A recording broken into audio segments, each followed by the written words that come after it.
How's it going, guys? Welcome to another video. This video is going to be a little bit different. So usually for the past year I've been like making more of an effort of like writing my videos, like writing out my videos and my thoughts and then talking about them. However, I was working from home today and just felt some inspiration to film this now because it's been on my mind for a while, and I sort of want to make a video to sort of talk about it and then also kind of seek some advice. But essentially what this video is about is I went to Fujikina 2022, which is an event here in New York that Fujifilm put on to talk or like to announce their X-H2 camera, which is like a 40 megapixel APS-C like beast of a camera. And so for those of you who don't know, I've been shooting on the Canon R6 now for 2 years. I've been doing all my work for the past 2 years on this camera, and it has been great, and I really enjoyed it a lot. But for a period of time, especially for the past like 6 months to a year now, I've been really leaning towards Fujifilm. And it's funny because when I first got into photography, sort of like this was like 5 years ago, my head was always thinking that like the only two camera companies that existed was Sony and Canon, and then there was also Nikon, but like Canon and Sony were the two, like that's it. Like if you're gonna buy a mirrorless camera, like you buy a Canon or you buy a Sony.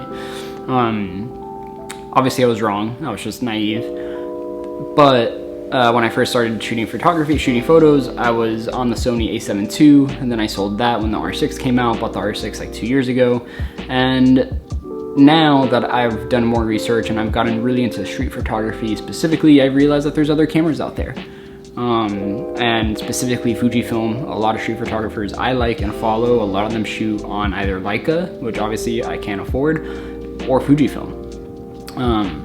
And it's really opened my eyes, and 2 months ago I decided I was going to try out a Fujifilm camera, and I now have a Fuji X100V on back order waiting to be delivered, which hopefully gets delivered soon. But then I went to this Fujifilm event, and several things happened. Number one, I had a great time.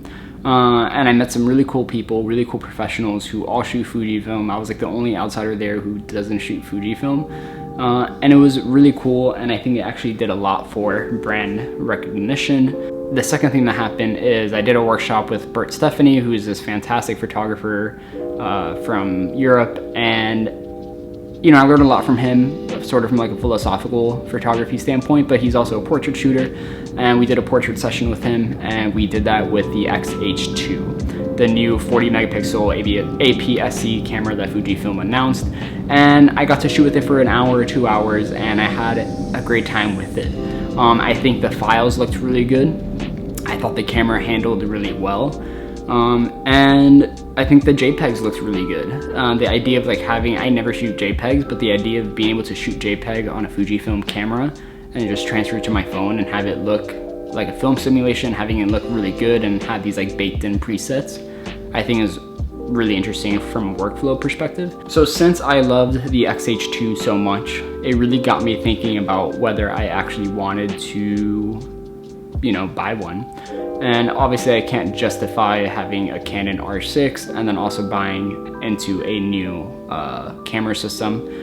So pretty much my dilemma now is, do I keep the R6 or do I get the X-H2? And so my thought process behind this, I love the R6. It's been a great camera for me for the past 2 years.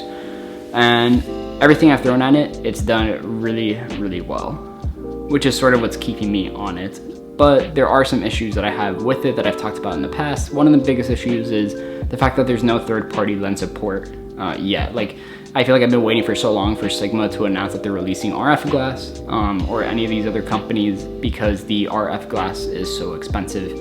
And obviously I could just buy used EF glass, but even then I've used some of the EF glass on this camera before, and there's just something about it, something with the autofocus, something with just the way it handles. It just doesn't feel, I feel like I'm losing touch with my camera when I adapt the glass, and this could just be like a totally like, you know, just me problem, and it's definitely like an opinion, but I don't enjoy using EF glass on this camera. I feel like I'm not getting everything out of it, no matter what like lens it is. But with Fujifilm, they have a huge, you know, wide variety of APS-C glass that's cheaper and really good and really sharp, and people love them, and you know, people swear about their Fuji glass, that it sort of makes me like realized that I'd be saving money and I'd be able to buy more lenses than I would if I stayed with the R6, which is sort of one of like the main points of me switching. The second thing is, no matter how much I say I don't care about megapixels, and for what I shoot, 20 megapixels is more than enough. Every single time I use an R5 or rent an R5 and I handle those files, I realize like, wow, having like 40 megapixels would be really nice. It's literally double the megapixel count of this, and so the APS-C, even though it's an APS-C camera, the XH2, it does have like 40 something megapixels, and they look really good. And there's something about that look, there's something about the style with the high megapixel camera that just looks great, and I really like it. And there's a lot of cool features because of like the high megapixel count. Like it has I was messing around with it, but it has like a internal like digital zoom, so you can go like to a 2x zoom, which is pretty crazy because since it's an APS-C camera, like you can get cheaper telephoto glass, shoot 70-200, and then just do like an internal like 2x zoom where it just like crops the sensor down to probably 20 megapixels, which is what this camera shoots. And I have a 400mm like at the same time. Like I don't know, like there's something about like the high megapixel count that's really interesting to me. I am very hesitant about moving from a full frame camera to an APS-C camera, even though, you know, I've worked with APS-C cameras, especially for video, many times, and you never really notice a loss in any sort of quality or, you know, background blur or anything like that. If you really pixel peep, obviously you can see it, but I think for the most part, for the way I shoot, especially my photos, I don't think it would be that big of a deal. So I don't know.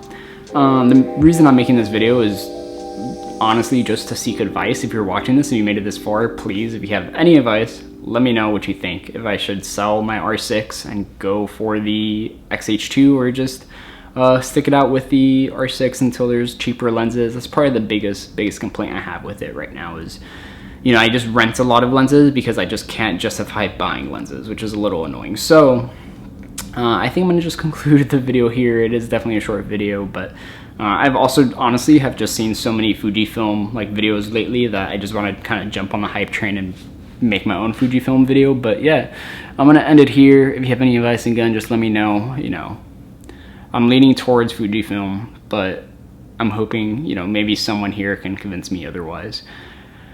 And that's it. Comment, like, and subscribe, and I will see you guys in the next one for, you know, hopefully a longer, better video than this. Peace out, guys.